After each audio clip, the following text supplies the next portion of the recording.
and it says please turn off bike for 30 seconds. So you turn it off.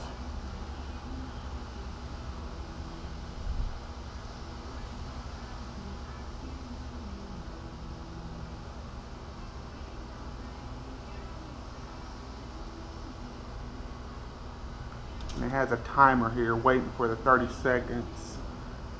And it's supposed to tell you and turn it back on. And again, you have to have the run switch on.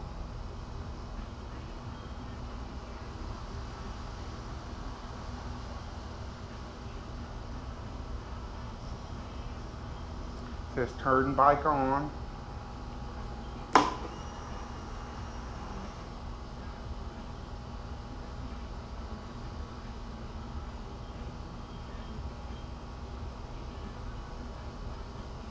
Says map transferred, and you can share it, but I don't want to do that. I'm just going to hit done.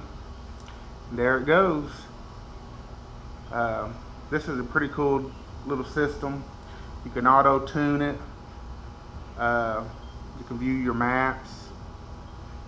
See, it saved my stock one default. You can read only, but right now it's on the Softail Deluxe. You can go back. You can do the view sensors, but this is the neat part about it. You can click on anything for O2s, you know, the injector cycle, the front, injector duty cycle for the rear, you know, the torque, and then it'll display it up here. So it doesn't matter where you want, you can switch any of these. And then of course you can come up with your own auto tune. And you have to ride your bike. I believe it takes a tank full to register, and then it'll remap it to that.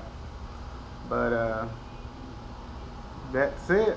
I'm going to go ahead and try to hide this little thingy in between behind the bike, the motorcycle battery here, and go take her for a spin. If you like the video, give me a like. If you have any comments, any questions, don't be afraid to leave me a comment. Thanks for watching.